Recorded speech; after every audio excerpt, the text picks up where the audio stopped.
Olá a todos! Eu sou o professor Kim Hamian, do Departamento de Engenharia de Transportes, da Universidade de Byung-Chul.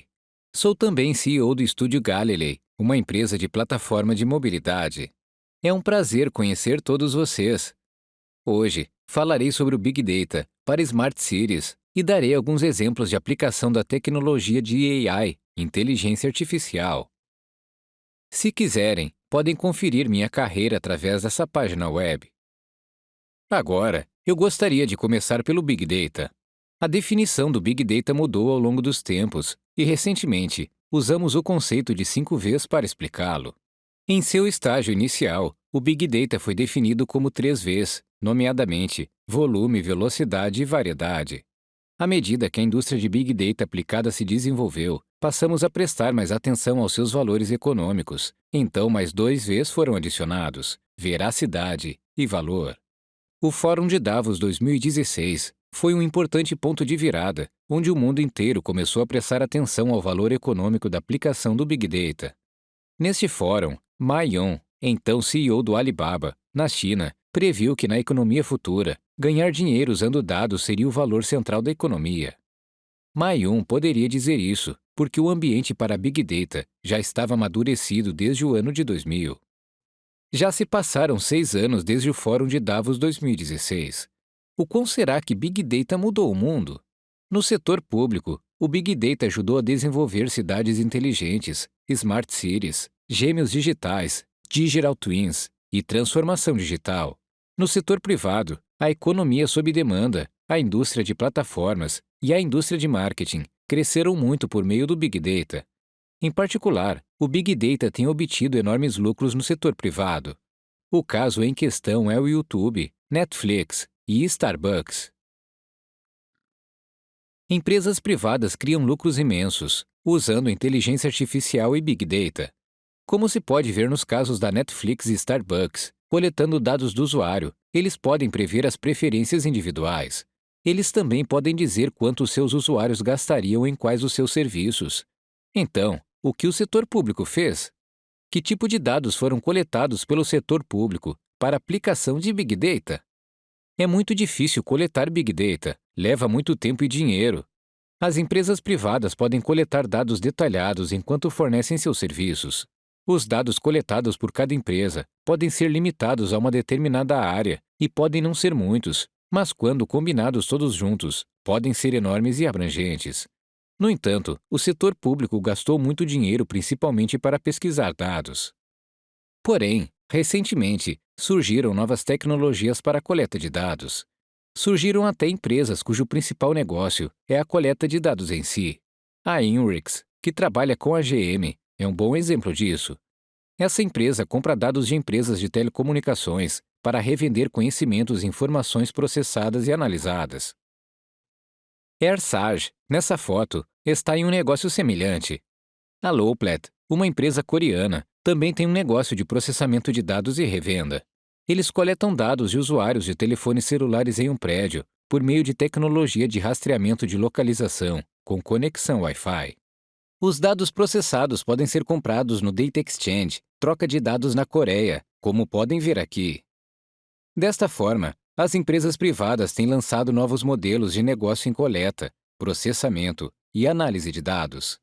Os setores públicos também usam dados do usuário, mas a coleta e aplicação de dados ainda não foram ativadas. Mas há um bom exemplo, que é o TfL, Transport for London, Transporte para Londres.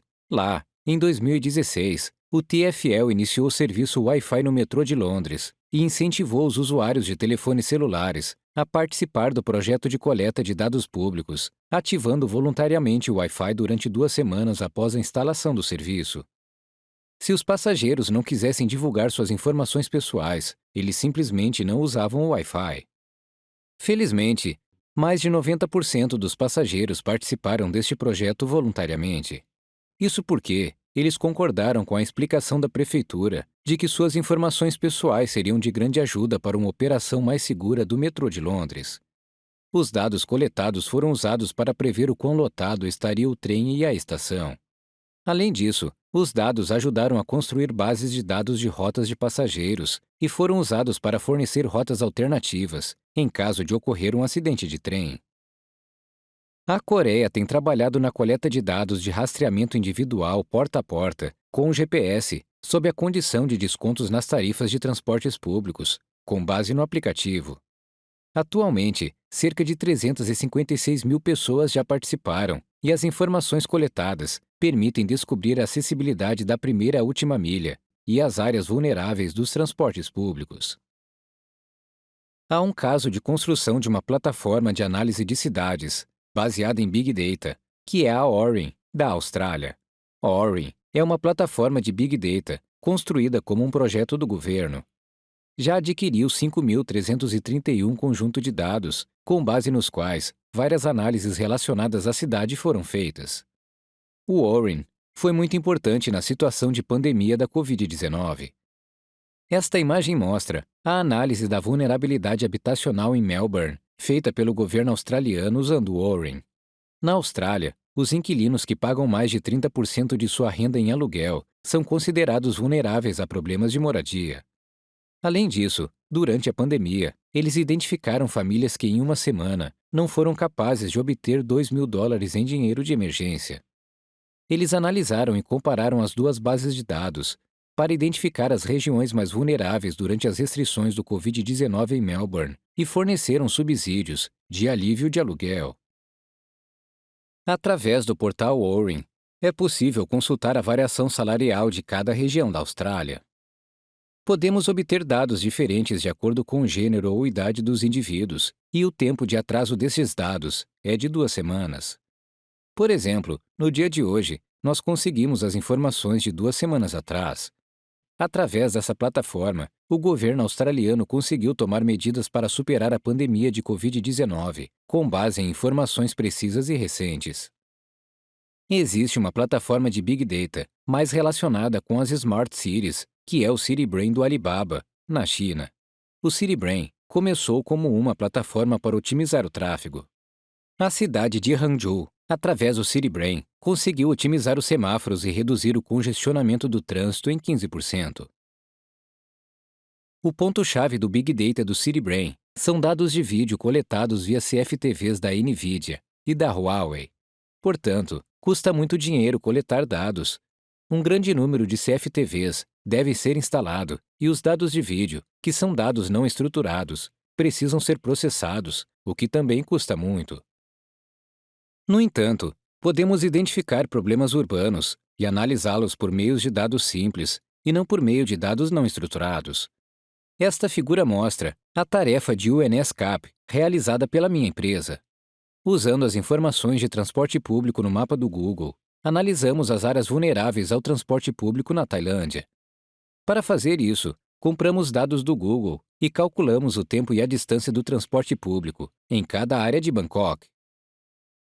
Fizemos esse tipo de análise em outras cidades asiáticas também, incluindo Seul, e depois comparamos os dados. Além disso, fornecemos soluções de mobilidade customizadas para cada área. Hoje em dia, mais e mais empresas privadas compram dados ou acessibilidade de bancos de dados para coletar e analisar os dados necessários por meio de API. Em Seul, na Coreia, o projeto de expansão do Seul Plaza vem sendo executado nos últimos 3 anos. Devido a este projeto, algumas estradas foram fechadas.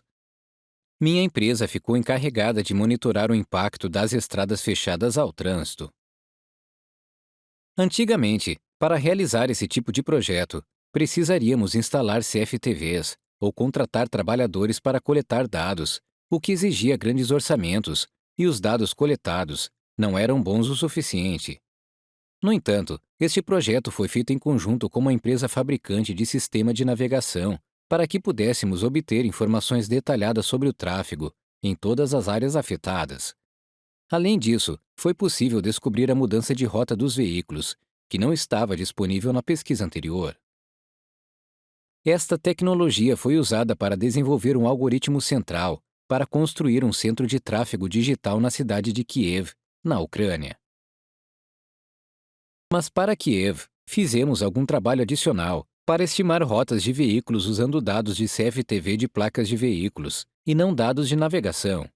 Essa tecnologia nos permite construir um sistema de tráfego com o qual podemos verificar a situação do tráfego sem detectores caros.